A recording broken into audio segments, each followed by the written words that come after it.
Hey guys, how's it going tonight?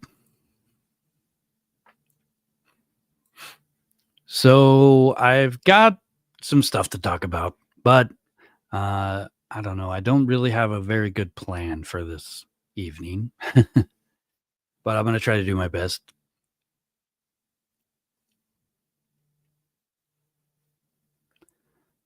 So it looks like we've got a couple people.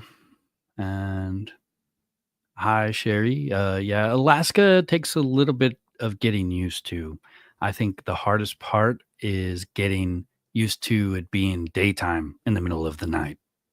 It's really hard. It's a lot easier in the wintertime when it's dark all the time because then it's just easy to sleep. Hey, Maribel, thanks for joining us. So I'm gonna kind of just this is my plan. I've never done it this way. I don't know that it's a great idea, but I didn't have time to really look for images and background images. So what I'm gonna try is I'm just gonna like play some of my footage that I've made already and let it play in the background, and then we can just talk, and then you don't have to just look at me the entire time. I won't play the sound on it, or anything because I got some new stuff to talk about. But I'll just get to that part. But I'm gonna go ahead and get started since I do have uh, like 20 pages of notes here. So I've got a lot to talk about. And yeah, I never know how to start these things. So I am just going to do my intro like I would for a regular video. At 5 a.m. on August 13th, 2018, a security camera in a quiet Colorado neighborhood captured a chilling scene. Chris Watts moving back and forth between his garage and truck under the pale dawn light. Neighbors might have assumed he was leaving early for work. In reality, the 33-year-old father was loading up the remains of his pregnant wife, concealing a night of unspeakable horror wrapped in a bed sheet. Then forcing his two daughters to sit with her remains as he drove them to their execution and burial site. Hours later, that same man would stand on his porch, emotionless, pleading for his missing family's safe return. This is not a typical story of crime. It's a harrowing exploration of how the darkest human inclinations can be devoured from the inside out, leaving only the shell of a man to be worn by an unimaginable monster. What drives a seemingly loving husband and father to annihilate the very people he was supposed to protect? Welcome to Timeless Mysteries Live Edition. We've dove into the Chris Watts case before, but never like this. I want to take a second and welcome my newest subscribers. I can't believe it, but as of my last checking, there's actually 11,000 of you guys now. Like, I swear, like, a month ago, there was barely 5,000. I can't explain it, but, if any of you guys here are watching this and you're new, I wanna welcome you to my channel. I have a very good community, here. Everybody, um, seems to, love the Chris Watts case, and they're also interested in other crimes, and they have a lot of information to so I think talking amongst yourselves is a good thing.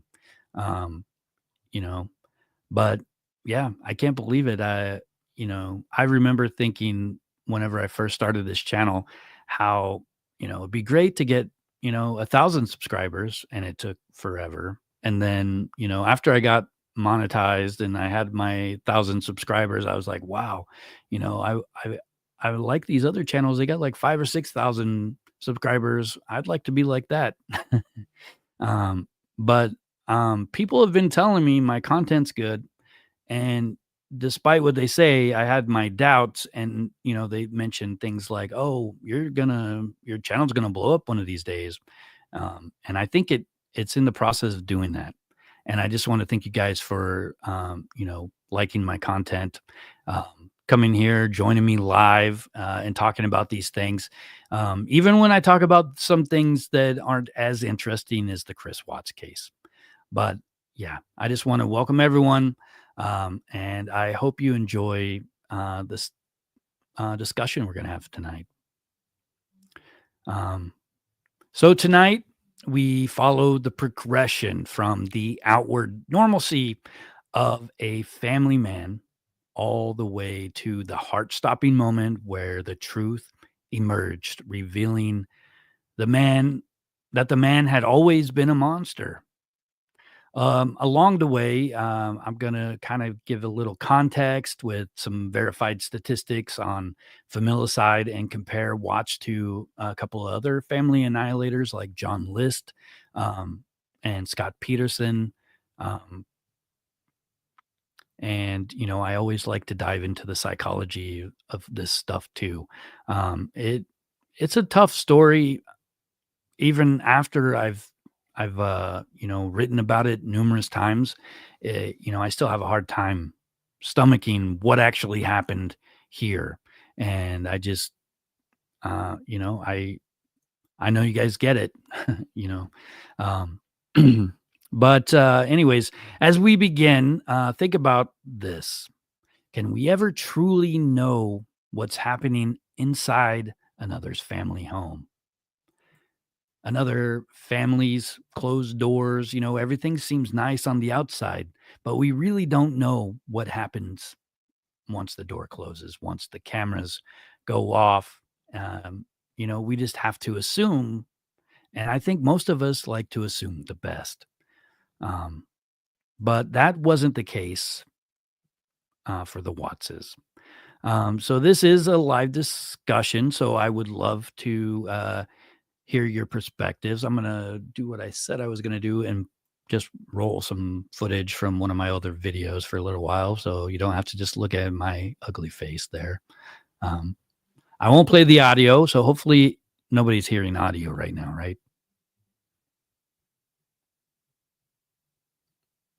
Okay, good. Um, so before we get really started, I see you guys are talking about how Shanann was kind of controlling. And, I don't like to talk about that too much because no matter what she wasn't a murderer and she didn't deserve to be murdered. And she's not around to defend herself. So I kind of, I acknowledge that she's human and she has her quirks and she has her failures. I mean, everyone does, right? But it just doesn't seem like it's worth arguing at this point.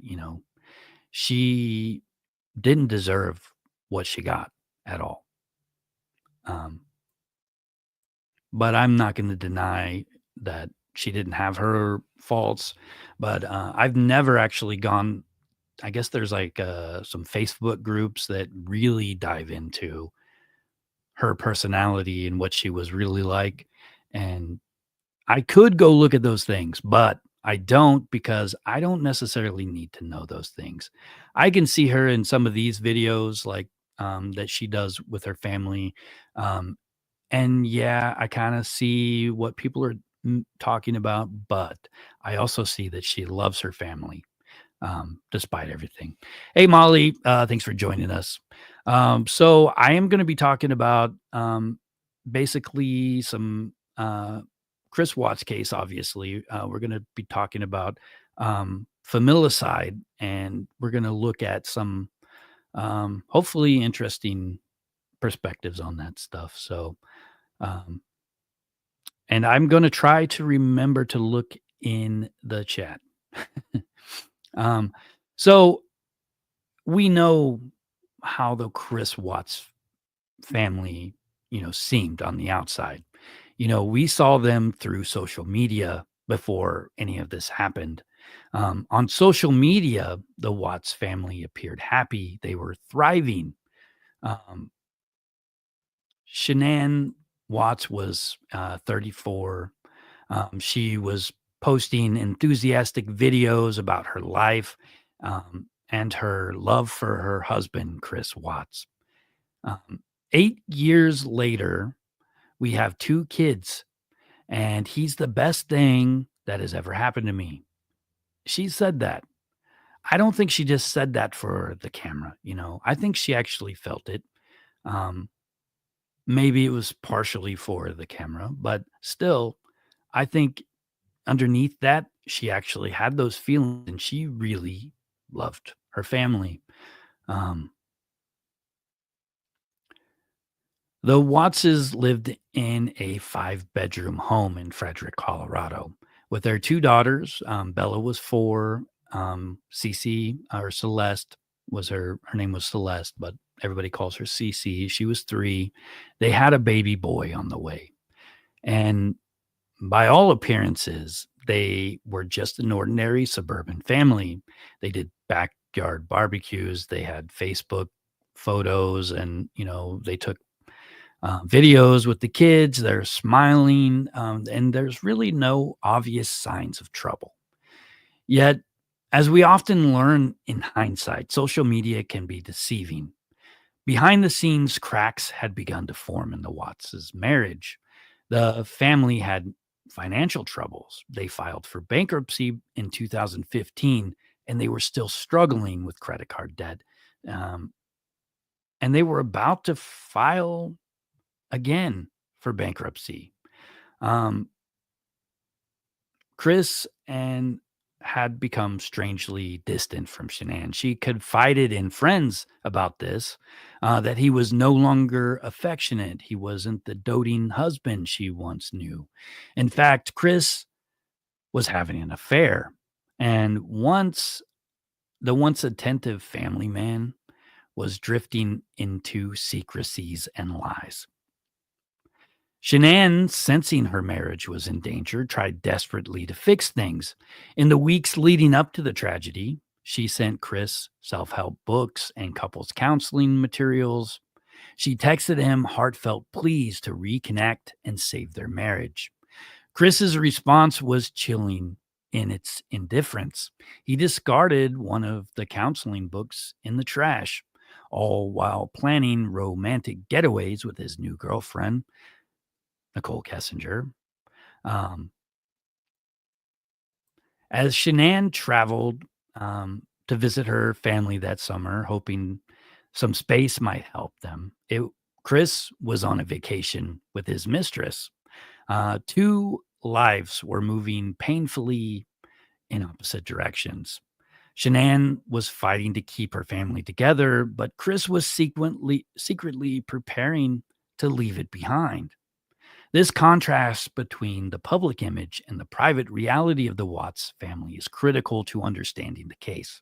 It forces us to ask, well, how do we really know the people closest to us?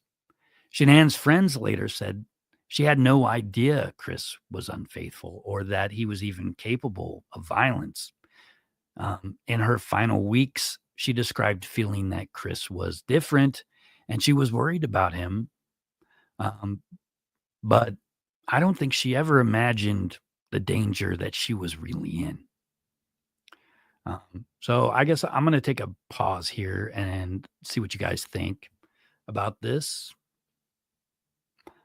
Um, do you guys think that Shanann was aware that there was an impending doom, or did she just dismiss it as maybe possibly just um, marital problems that would fix themselves on their own?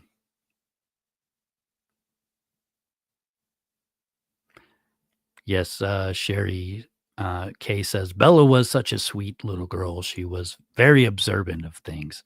And, we see her in those videos, and it's just hard not to be, crushed whenever you find out what happened next.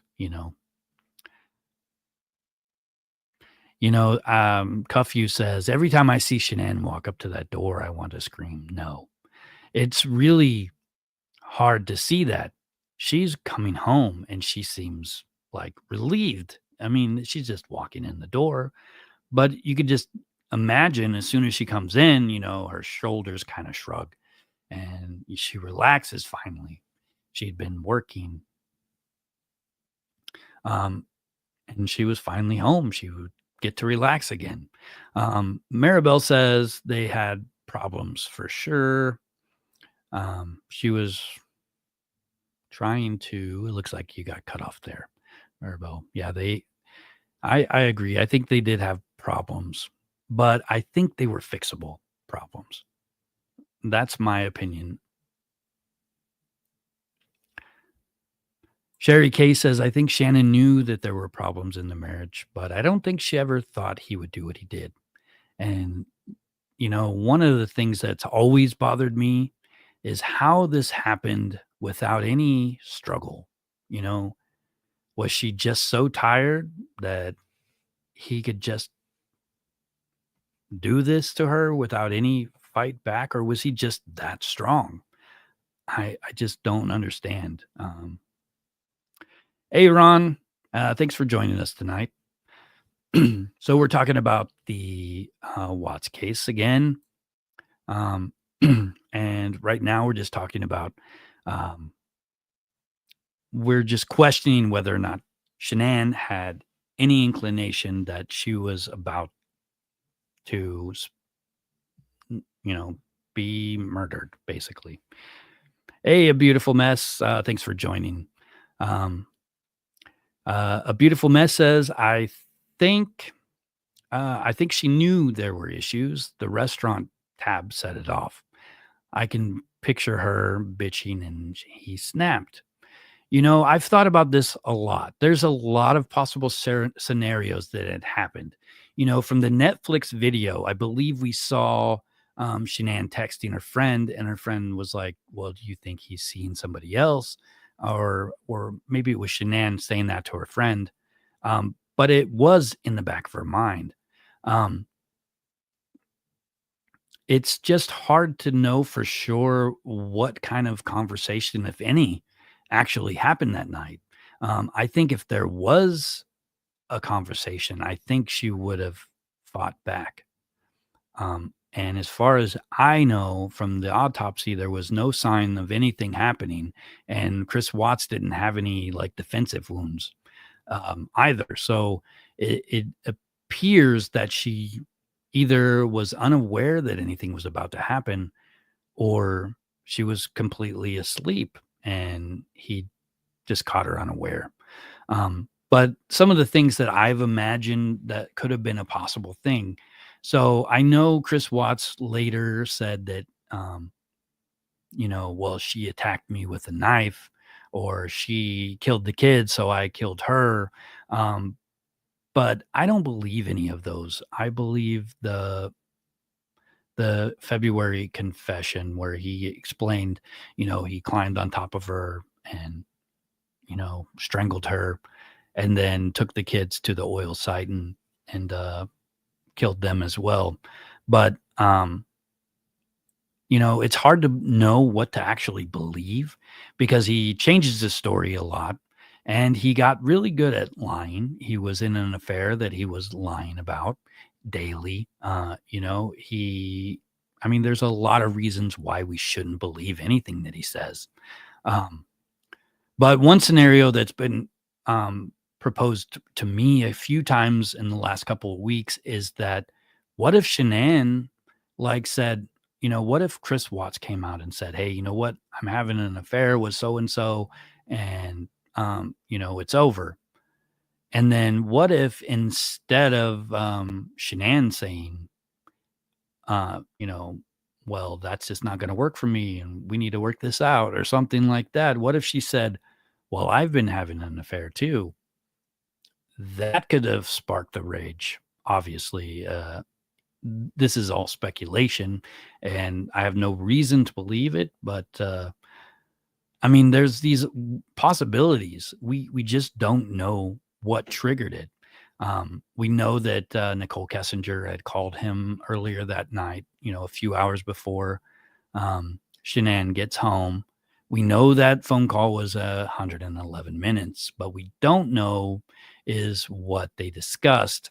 Was it an ultimatum? Was it, who knows what it was? We really just don't know. And I've talked about what it could be many times. And I know everybody loves to talk about that. But the truth is, Chris Watts killed his family one by one. Whether or not Bella saw him kill his wife, I am not sure. He does mention that, and he kind of it seems believable to me that Bella woke up, because she heard something. She comes into the bedroom. She sees Chris Watts, you know, hovering over her mother. Um, and of course, I don't know how kids know, but when something bad happens, they can sense it. And she probably started crying, probably woke up Bella, Cece, and it's just a terrible thing. I have a hard time talking about the kids and their deaths. It really bothers me. So a beautiful mess. What do you mean about the other Chris? Are you talking about Chris Watts and the other Chris, as in Chris Coleman?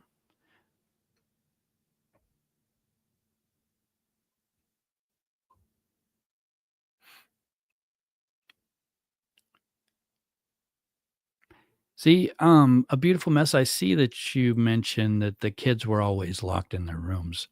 See, I don't know that that's necessarily true. I haven't seen anything to show that they weren't allowed to come out of their rooms, I think. But yeah, I do plan to talk about Chris Coleman a little bit, because his case is a lot like this one. And the thing about the Chris Coleman case is that there's proof that he spent months planning it. And it's always bothered me about the Chris Watts case is, did he plan it? Was this something that he had been working towards for months? Had it been just weeks or days, or was it a last minute kind of thing? Um,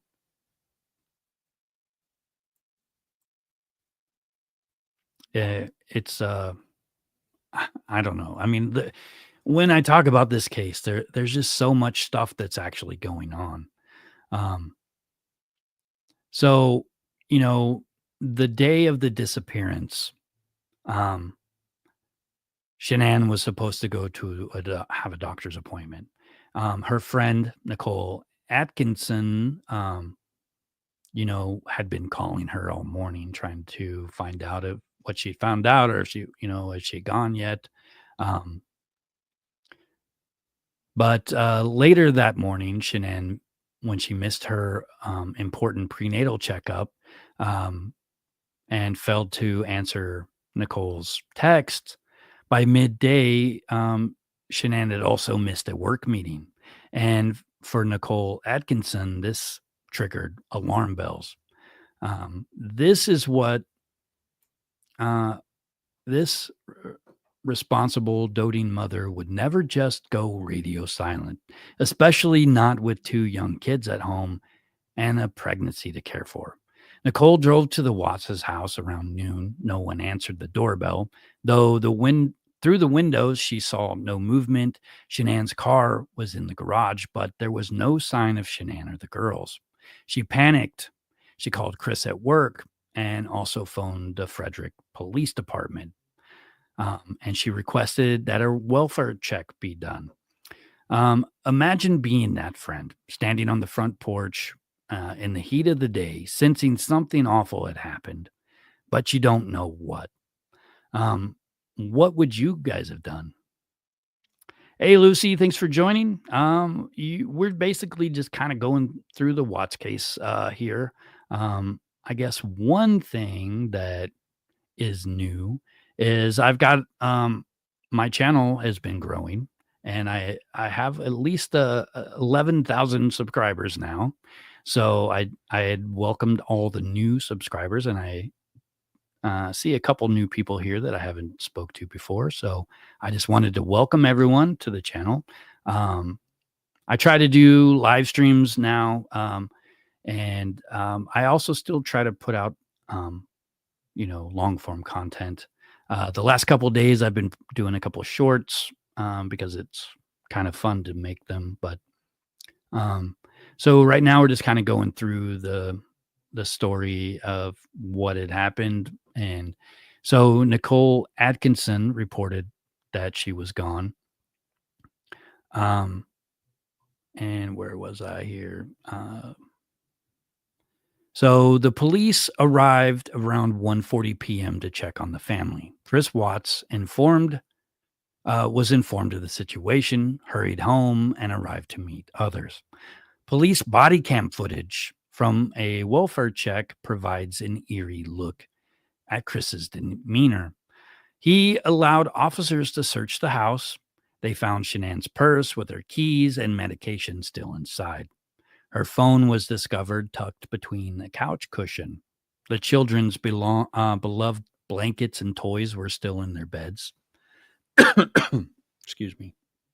Um, Shannon's car with the girls' car seats was inside the garage.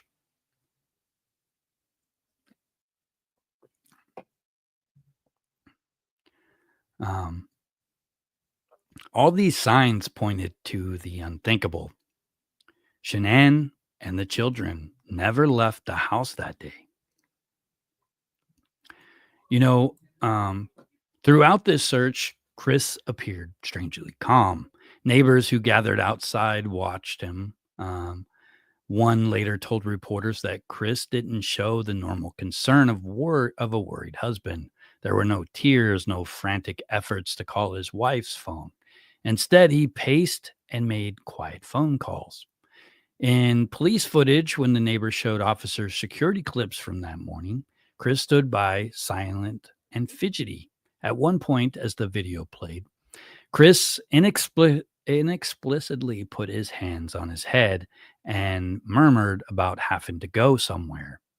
And then he walked out, an odd moment that the officer would later note. And I know you guys all remember that footage. And I believe that was where the oil commercial came on, and that was really creepy. Um, but seasoned observers of crime had learned to scrutinize these public appeals. In hindsight, Chris's interview was full of red flags. He rambled about mundane details and spoke of his daughters in the past tense at times, which would be kind of weird, right? Crucially, he never once said anything like, please, whoever has them. Uh, he didn't he say something like that? Um, he said it on the porch, and I think he asked, if whoever has them, please bring them back or something, right? Am I remembering that right? Um, Because it sounded to me when I heard that, it sounded weird, and it sounded like he was trying to create a scenario that somebody would kidnap them.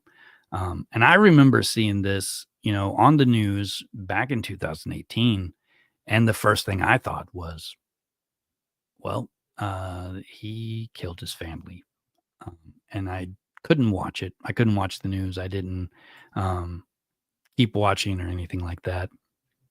But I remember I remember seeing it on the news, and I thought it was very odd that he was even talking to, the news people after they weren't even gone for a day yet, right? It was pretty strange. So when you see a husband on TV pleading for his missing family, do you find yourself trusting them or becoming suspicious? Like I said, I was suspicious. I think the big clue for me was that he was talking to the news about it. And it seems like every time, a husband's on the news looking for, his family, he's done something to them. Um, So I don't know what you guys thought, but what clues did you guys notice when he's discussing this with the news reporters? What about his personality kind of gave you those red flags?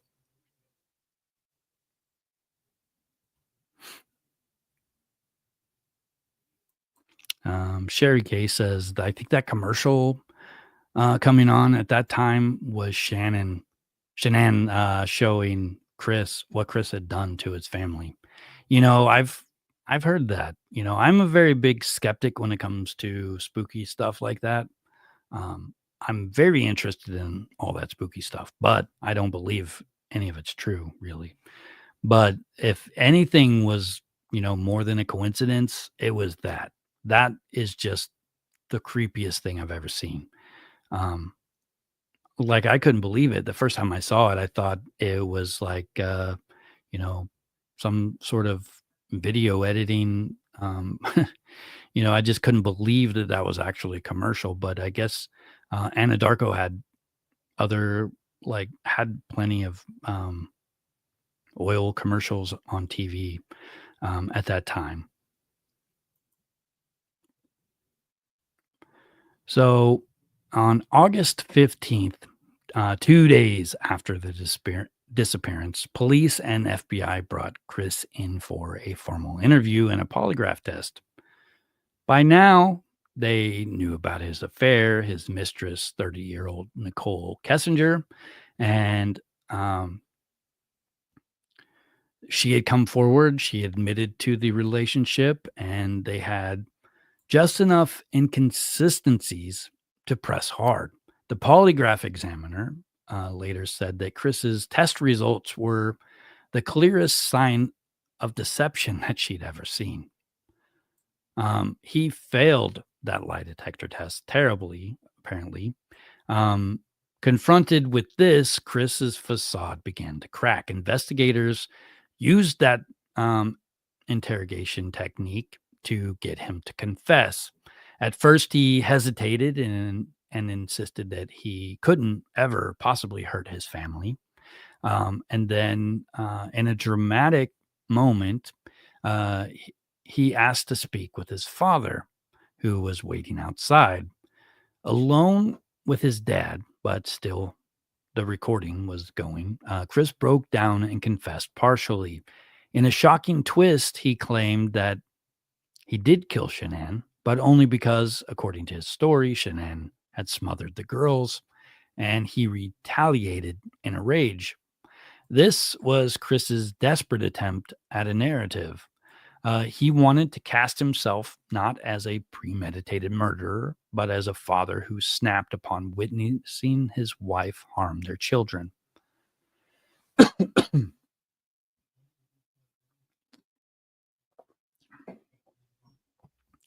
And, I think with a lot of these family annihilators, that appearance is like crucial to their egos. Their everything is based off of this. If their image fails, then everything else fails. So I'm just looking through the chat here again. And it looks like Lucy says she had noticed he had a smirk, which was odd. And I I look back at those videos and I can kind of see it, but it's not it's not totally like noticeable. And when you're playing the video back in real time. But when you go in slow mo, you can definitely see the curls of his mouth. And I've seen it in a lot of videos talking about micro expressions and things like that. If you watch videos of other serial killers and things like that, they talk about the same thing. And there's instances where they lick their lips and things like that happen, and supposedly it means something. Let's see. He doubled up. Ron says he doubled up on those Thrive patches, and I wonder if it's similar to a roid rage. I've wondered this exact same thing. that is a good question. I know Thrive wouldn't want you saying that because, of course, they want to sell this stuff, right? And I've actually heard that they've changed the ingredients and formulas of all of this stuff since 2018, which kind of tells me that maybe they needed to change something. Um, and let's see. Um, Cuffew says, man, if there's one thing I know, guilty or innocent, lawyer up and refuse all tests. Don't turn over DNA devices or agree to searches. Our justice system terrifies me. It's weird to think about that. But whenever you're considering, guilty, innocent until proven guilty, that only applies when you're on trial. It doesn't apply when the prosecutors and the police officers and detectives are interrogating you. And apparently, there's like a loose rule on what is or isn't coercion.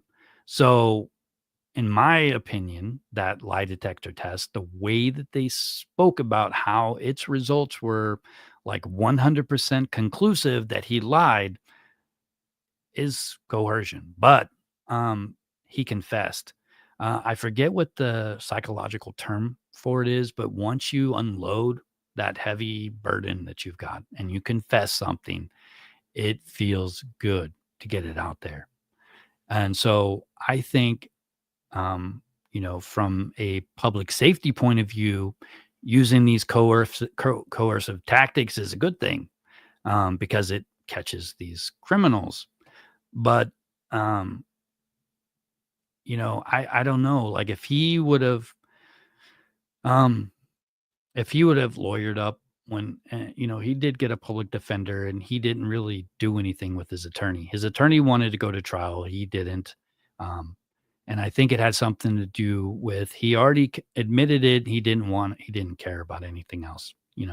And maybe, had he done that, they could have talked about this lie detector test, whether or not it would have been admissible or not. Um, I think there's probably a good chance that it wouldn't have been admissible, but his confession would have been admissible, unless the court decided that it was coerced. And his defense attorney could have totally, argued that. Um, we never got to see it happen or play out because Chris Watts just wanted to take a plea deal. I've even heard from a few people that had he not took the plea deal to avoid the death penalty, he might not have even actually got the death penalty anyway. They abolished the death penalty the next year. And from what I've heard, is anybody that had the death penalty before that has somehow, it got changed to life in prison instead, even though it wasn't like a formal like. I really, I don't know. Maybe one of you guys know what I'm talking about, but um, he took that plea deal so that he could avoid the death penalty. But the truth is, he didn't need to take the plea deal to avoid the death penalty. He would have gotten the death penalty, because that year they ended the death penalty, and people who were on death row were taken off of death row and served life in prison instead, is what I've heard. Um, I haven't researched it too thoroughly to find out for sure. Um, But, yeah, so I'm still going through the comments. I'm kind of far behind here. So, forgive me, but I'm just still skimming through here. Um, where's I see Red riding down the rabbit hole says, yes, she did what uh, she did. It was called Devil's Breath, Maribel. I'm trying to figure out what the rest of what you guys were talking about there. Um, I don't know what the devil's breath could have been, and I don't see the rest of what you guys were talking about. Sorry. Um,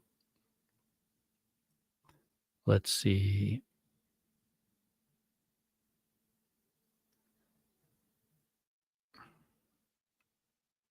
Hey, Crafted, I didn't know you were here. How are you doing?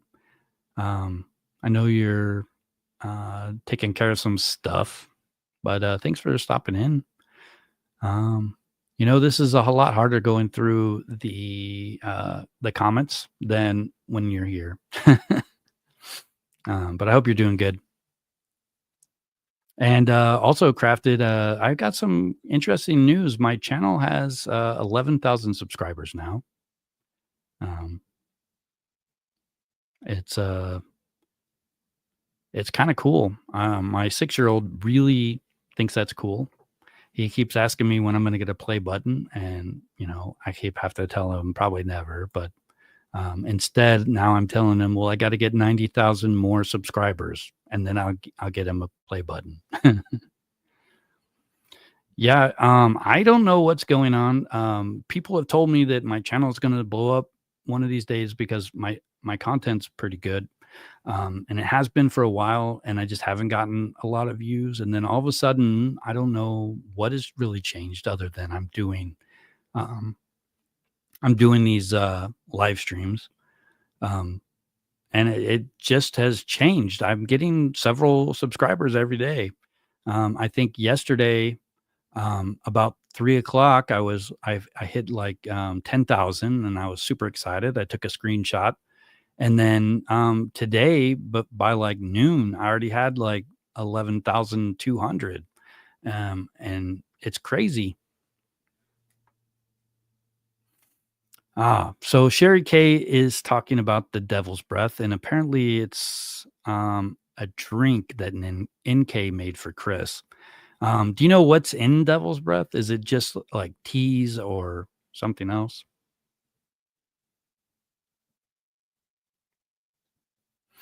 Crafted, I'm sorry to hear about that. Um I always hate going to the doctor, especially when I'm worried. Um, it seems like the more worried you are, the longer it takes for them to give you an answer. And I agree with riding down the rabbit hole. No news is good news. Um, and, I think it's always best to try to remember to only worry when you have to, you know, instead of worrying about what could happen. I think it's better to focus on what you can focus on and, worry about stuff when you need to. And, once you find out something, if you need to worry, then, worry. But if you don't need to waste your energy worrying.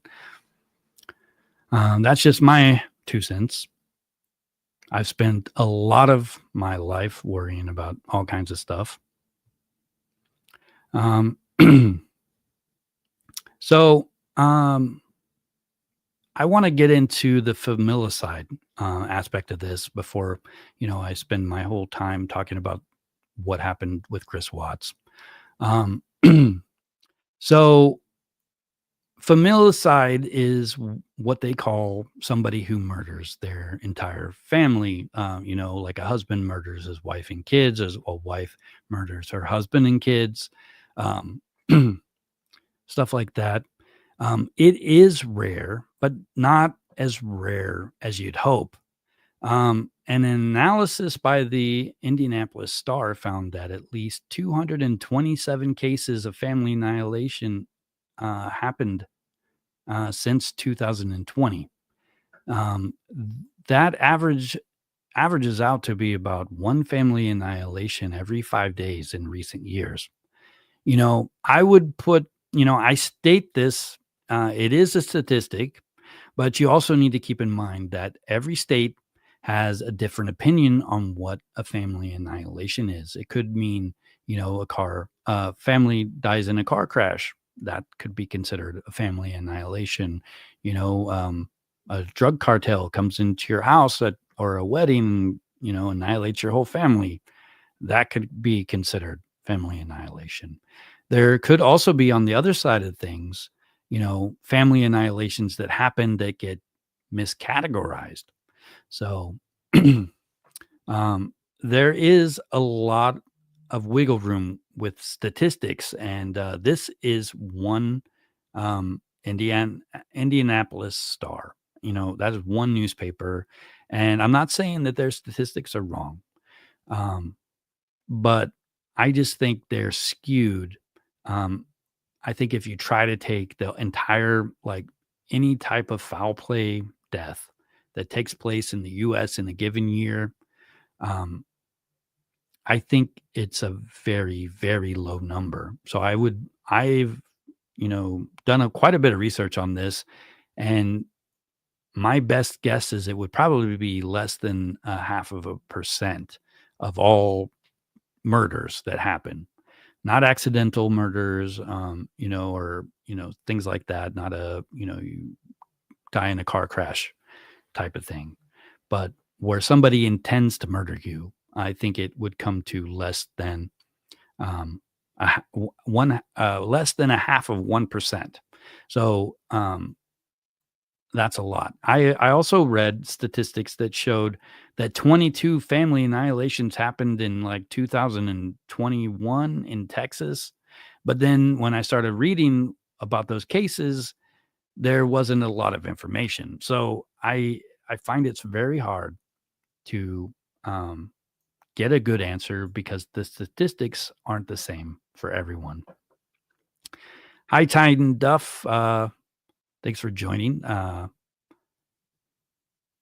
Tyne says, I want to find out why so much evidence was not collected and allowed to dump, like the bag in the trash with the doll in it. I think once they got their confession, they shut down the investigation. They didn't need any more information.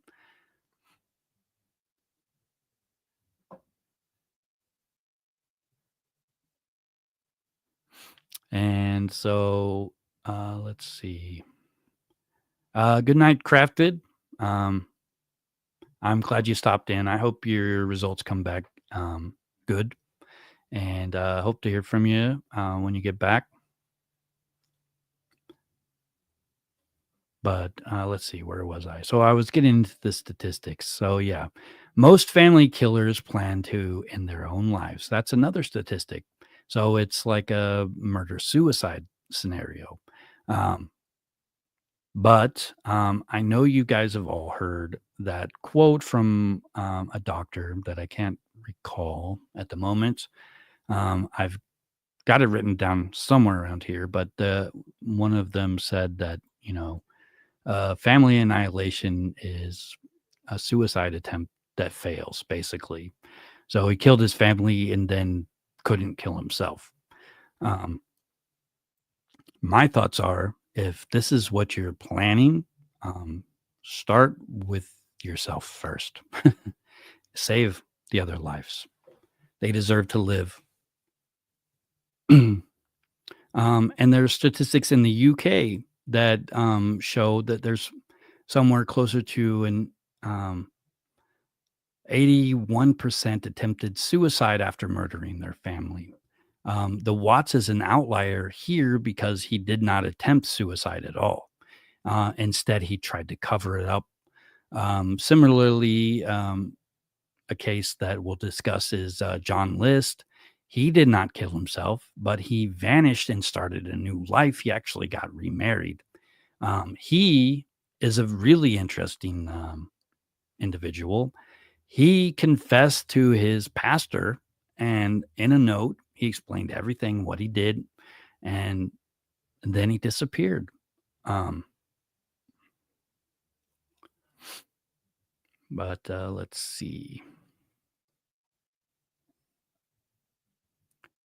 Oops, I lost my Word document. So the demographics for family annihilators, they're often in their 30s or 40s, and statistically, a majority are white males, reflecting perhaps social economic factors and the stress of traditional expectations on men. Chris was 33 and white, and again, fitting the typical profile. Many have steady jobs and are seen as good citizens externally. Neighbors often say, we never saw this coming. which is exactly what neighbors said about Chris Watts. As There's a study on British cases that found that more than half occur in August, which is interesting considering Chris committed his crime in August.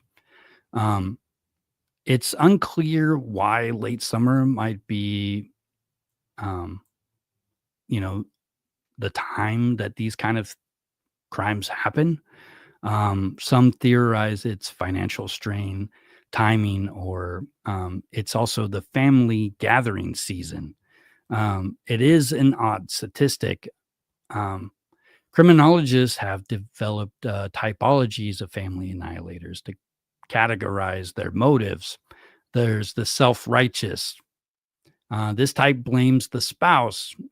Chris Watts kind of seems like this. He definitely has blamed Shanann multiple times. Um, they blame the spouse for breakdowns of the family. Often he wants to punish her. Some self righteous killers even call their wife before the murders to express blame. They might say, look what you made me do." Um, Disappointed, this killer believes his family has let him down or fallen short of his expectations. It could stem from children not obeying or not meeting religious or cultural standards. It's a perverse form of "you disappoint me, so I eliminate you." Um, Honor killings could fall into this category, or a strict father who cannot stand a perceived shame being brought to the family. The anomic, as mentioned before, these types of killers see the family as a symbol of their own success. When something like financial ruin or loss of a job happens, his world collapses. He no longer sees the value in a family. He only fears they'll be destitute without him, especially when he loses his economic status. The family loses its meaning to him, and he might even think they'd be better off dead than poor. There's the paranoid type. This type is driven by delusional belief that some external threat is about to destroy the family. For example, thinking social services will take the children or believing the end of the world is coming. He kills his family supposedly to protect them from that imagined threat. Often, this involves some mental illness or extreme irrationality.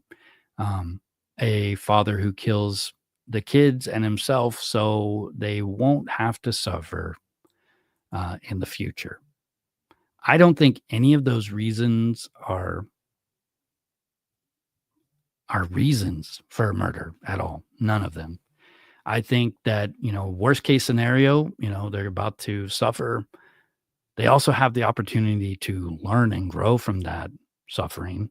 They have the opportunity to overcome those things and possibly lead a good life. Ending a life to prevent these things is, you know, I don't think it's ever going to be the right thing. But so the let's see, the John List case. This John List, 1971, the financially ruined patriarch. Long before Chris Watts, another seemingly ordinary family man committed an unfathomable crime that would become a criminal legend. John List was a 46-year-old accountant and devout Lutheran living in Westfield, New Jersey in 1971. On the surface, List was a respectable father of three.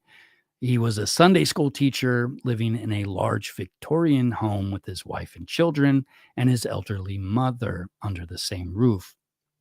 But on November 9th, 1971, John List methodically executed his entire family. He shot his wife, Helen, his mother, and then ambushed his children, Patricia, who was 16, and John Jr., who was 15, and Frederick, who was 13, one by one as they came home from school, shooting each of them in the head. After the murders, List neatly laid the bodies of his wife and children on sleeping bags in the ballroom of their mansion. He wrote a confession letter to his pastor and then vanished. He turned on the lights and religious music in the house and literally disappeared for 18 years. Lists motives, as he explained in his confession. And if you get a chance, I really recommend you check this out. You can find all of this stuff online pretty easily. Um, List motives, as he explained in his confession, was a mix of financial collapse and twisted religious reasoning. He had lost his job and he was bankrupt. He couldn't bear to tell his family or live in poverty. He basically pretended to go to work for months so that they wouldn't believe that something had changed. Um, he was also increasingly upset that his family was, in his view, straying from their faith. His daughter had been taking an interest in acting and the occult, which he saw as sinful. He said he killed them to save their souls and spare them from the shame of going on welfare. In his letter, List claimed he believed by dying as a good Christian, albeit by his hands, they would all reunite in heaven. He couldn't bring himself to kill himself because suicide is a sin in his religion. This is a chilling example of the anomic and self righteous type of family annihilators. List felt entitled to decide. Um, he felt entitled to decide his family's fate because of his failure. Um, and then there's Scott Peterson. Um, it's a case that's often mentioned alongside Chris Watts. Scott Peterson, on the surface, you know, he was a 30-year-old fertilizer salesman in Modesto, California. He was married to a 27-year-old Laci Peterson, who was 8 months pregnant when their first child, a boy to be named Connor. Um, on Christmas Eve 2002, Laci went missing. Scott claimed he had gone fishing that morning and came home to find her gone. The story made national headlines. Scott played the worried husband, yet suspicions quickly arose. It turned out Scott was having an affair. Does that sound familiar? Um, with a woman named Amber Frey. And I know if you follow the Chris Watts case, you know who she is because Nichol Kessinger searched Amber Frey on her Google searches. Um, as the investigation intensified, evidence mounted that Scott had murdered Laci and dumped her body in the San Francisco Bay. Indeed, in 2003, the bodies of Laci and her unborn son washed ashore, and Scott was arrested trying to flee. He had dyed his hair and had $15,000 of cash on him. Apparently, he had waited for this to happen, and it was his plan. Should it ever happen, and he was on the run. He was later convicted on first-degree murder of Laci and the second-degree murder of Connor and sentenced to death, though in 2020, his death sentence was overturned to life in prison. To this day, Peterson maintains his innocence, but virtually all observers believe he killed Laci to avoid the responsibility of a new baby and continue his carefree lifestyle with his mistress. So the parallels between Scott Peterson and Chris Watts are hard to ignore. Both men were around 30 and outwardly had perfect pregnant wives and babies on the way. Both started cheating and decided they didn't want that family life anymore. Rather than divorcing or expressing their unhappiness, they covertly plotted to eliminate their wives. Both cases involved the husband doing a media appearance, feigning concern. Scott was less public in his pleas, but he did attend vigils and give a few interviews that people later found off-putting or suspicious. a lot like Chris Watts, where they say he seemed too calm. Both were caught in lies due to their affairs. Amber Frey actually contacted police once she realized Scott was the missing woman's husband, and Chris's girlfriend also cooperated with police, at least somewhat. I know most of us are still suspicious of Nicole. Um, so there are where to go. There are differences too. Scott Peterson killed only his wife and the unborn child. The crime was horrific, but not a massacre of multiple murders. Chris Watts murdered two children and an unborn child, in addition to his wife. Scott also never confessed. He continues to proclaim his innocence, and even has supporters who doubt the evidence. Um, Chris, by contrast, eventually admitted that he murdered them and is universally reviled with virtually no doubt of his guilt. Chris also killed in a much more personal way, hands on for all of his victim, whereas Scott likely strangled or smothered Laci. Um, the exact method is still kind of unknown due to body decomposition at the time when they found it, when he disposed of the body in the water. Scott's actions showed calculation. He researched currents. He bought a boat, unbeknownst to Laci, and had concrete anchors suggesting planning. Chris Chris's planning seemed, uh, you know, shorter term. I don't think Chris really planned it as well. Um, but yeah. So I'm just looking back at the comments. Hmm,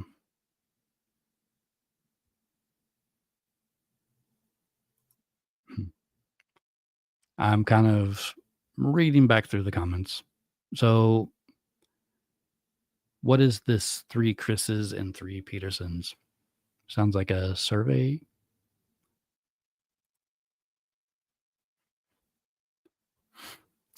But yeah.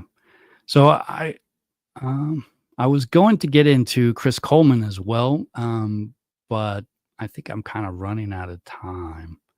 Um, but Chris Coleman, the interesting part about his case is that he had a mistress also.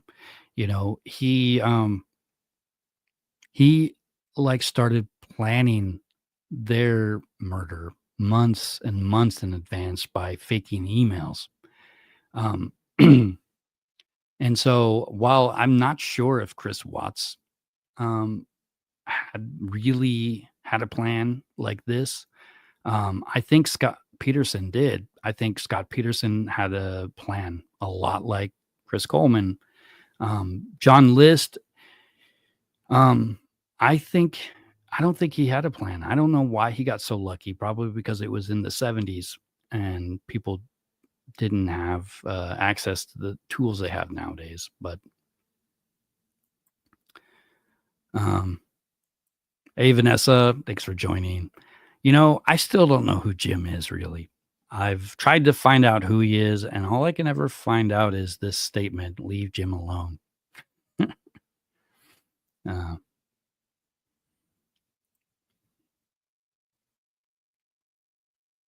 so I see several of you that I haven't seen here before. So where's everybody from? I reside in Anchorage, Alaska. So it's only 8 p.m. here. I know it's probably pretty late everywhere else. Hi, Amanda. Thanks for joining.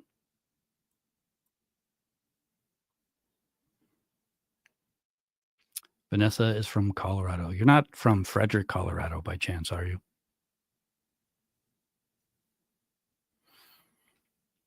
Stella is from Texas. What part of Texas are you from? Wow, everybody's from all over the place. I've been to Tennessee a few times. Sherry K resides in Tennessee. I have relatives in Texas.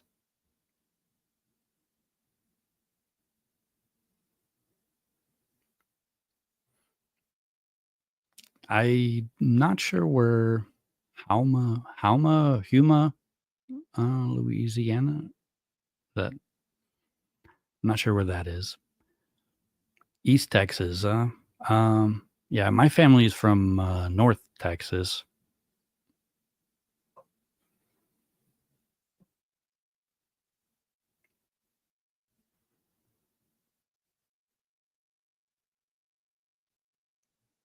What? You're from Frederick, Colorado, huh?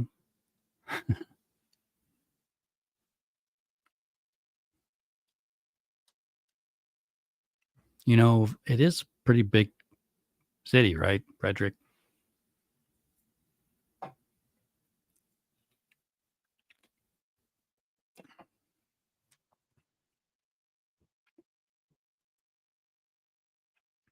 So I guess one final question: what personal, societal, or otherwise, do you think we should learn from cases like the Chris Watts case? I mean, do you guys even think that there's something we can learn from these kind of things that happen?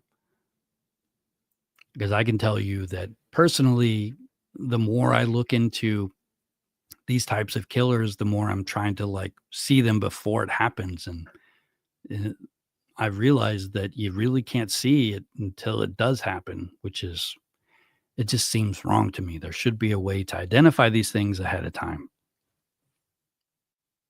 But 99% of marriages that have these same stressors, survive in some way or another, whether it's divorce or they get back together. Um, Even the ones that don't technically survive and end up in some sort of abuse, they don't get murdered. So the family annihilator is sort of rare. Even though we all go through these similar stressors, the finances, the emotional strain, the assumed like how you want to be perceived by the people in your community. All these things happen to all of us, and most of us don't commit murder. So I talk about this case because I'm looking for that answer. How do we see these things ahead of time? Is there any way to warn people? But I think the more people who look for these stressors, even if they're not on the verge of being murdered, they're in a bad relationship and they should find a way to fix it before somebody gets hurt. And there's multiple ways to do that. One would be counseling, you know, um, and another would be just separating completely. Vanessa asks if I looked into Anthony Todd. The name sounds familiar, but I don't believe I've actually um, looked into him. And is that Todd, or how do you say that? Let's see. Sherry says, I divorced my ex husband because of the abuse. My kids were the only good thing I got from my first marriage. I'm really sorry that you had to go through that. Um, but hopefully, everything, like they say, what doesn't kill you makes you stronger. And I think, I hope anyway. And Manda says, I absolutely think there are things to be learned. Even if you can't predict human behavior, there are red flags, and they should be paid attention to. Um, and don't be afraid to leave these types of relationships. The interesting thing that I think you're saying there is don't be afraid to leave these type of relationships. I think that when you're in one of these relationships, it seems a lot different than it does to the outside person who says, don't be afraid to leave. It seems so simple to people who aren't inside of that relationship. But when you're stuck in one, there's many different things that go through your head. Um, you don't, I mean, there could be emotional abuse, so you don't believe you can actually escape. You don't believe in yourself. There's a number of different things. And I think everyone has to learn how to get out of that on their own at some point, and hopefully before they actually get really hurt, But I do think that there are red flags, and I think it is important to pay attention to those red flags. I think they get ignored way too much, even if they are just red flags and they don't, predict murder. It does show, signs of something's wrong, and you don't have to live that way. Um, let's see. Lucy says, if something doesn't seem right, leave and get support. Trust your instincts and keep communication open. The grass isn't always greener on the other side, especially if it costs anybody's lives. I think the trust your own instincts is pretty important. But a lot of people that are suffering in an abusive relationship have that emotional abuse that's applying to their, that's attacking their confidence. So it might seem easy to say, hey, to your friend, hey, you don't deserve this. You need to, get out of this relationship. But it's going to feel different to your friend. So I think it's important when you see something like this that it's approached, you know, openly. Like, I don't know how to I don't know how I would go about telling somebody that they don't have to be afraid, that they should be able to believe in themselves a little more than they think they can. Um, but you just really don't know what they actually are living in, what their situation is actually like. Um, but if you point out what could happen, like what happened to Shanann, that could be a good motivator, I think. So I think talking about these cases has relevance. I know for the families of those that were murdered, it's tough. They never get to like really move on past it. But if this happened to me, I think I would want to have some good come from it somehow. If I could never forget, I would at least want something good to come from it. Let's see.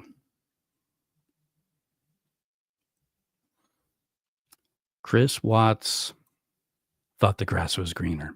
I've said this a couple times that I think if Chris Watts had gotten away with it, Nichol Kessinger would have probably been an eventual another Shanann Watts.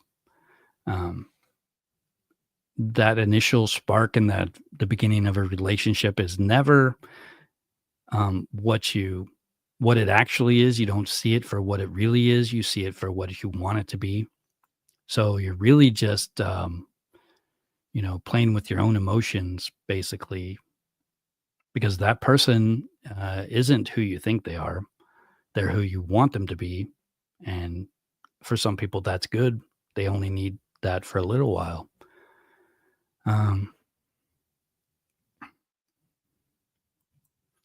see. You're afraid that what they told you is true and you feel shame. I think, I don't know exactly, I missed part of this, but I think you're talking about, um, being in an abusive relationship. You're afraid that the abuser, what they told you is true. You actually start to believe it's true. You think it's true. And, whenever you try to remember yourself, who you were before them and, feel that confidence you had before, it doesn't come. Um,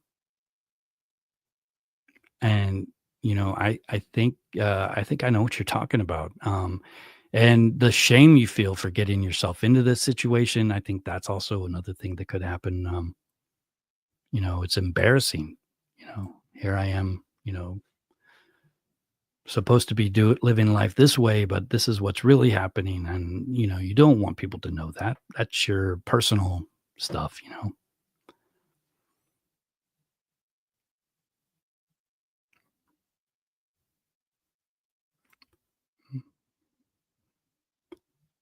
My mom used to ask me if I put cement barriers on my red flags that popped up.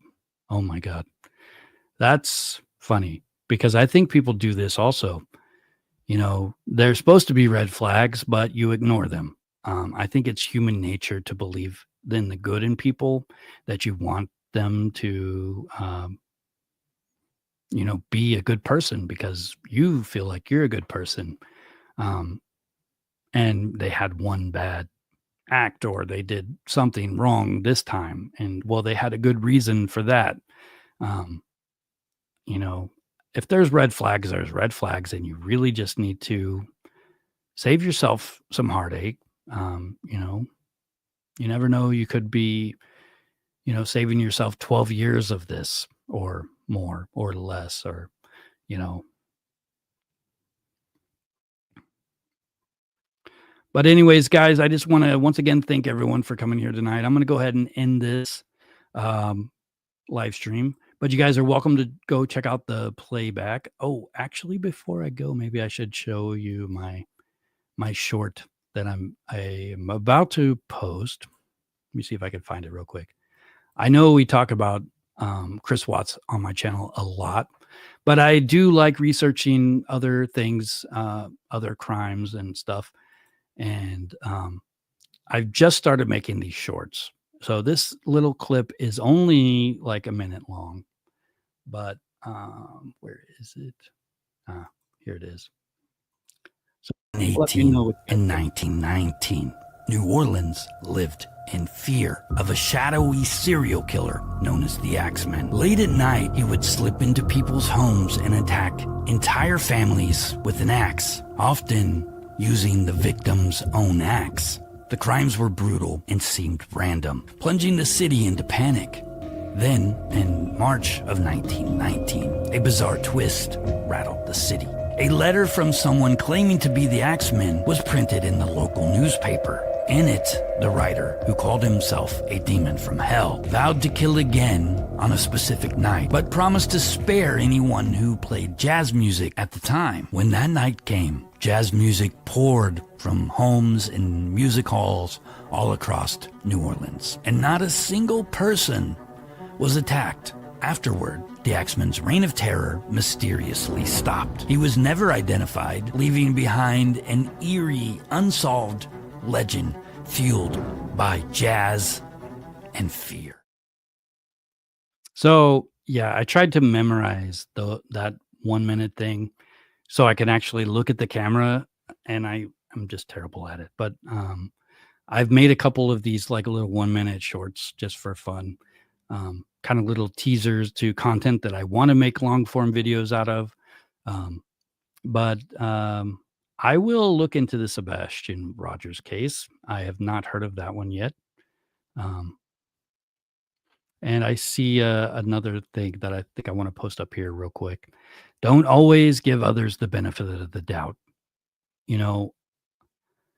When I hear this, I just made a Edmund Kemper video, and this is what I assume happened when a girl, who I think she was 14 years old, she was in Edmund Kemper's car, and he got himself locked out. His gun was under the seat. She was freaking out. She knew he was going to kill her, but then he convinced her not to be afraid and to unlock the door. So she did, and then she died. But she gave him the benefit of the doubt. So I kind of agree.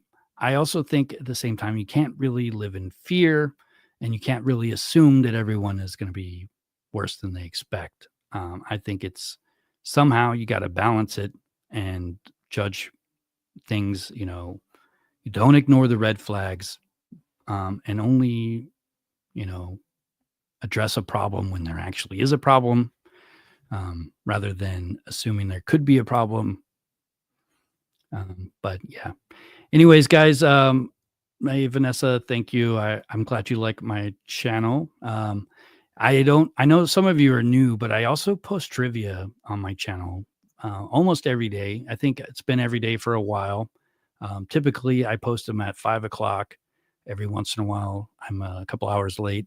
I think once I was actually a day late, but I try not to be late. I know a lot of people actually enjoy clicking on those things. So, but anyways, guys, thanks. I had a good time tonight, and I'll catch you in the next one.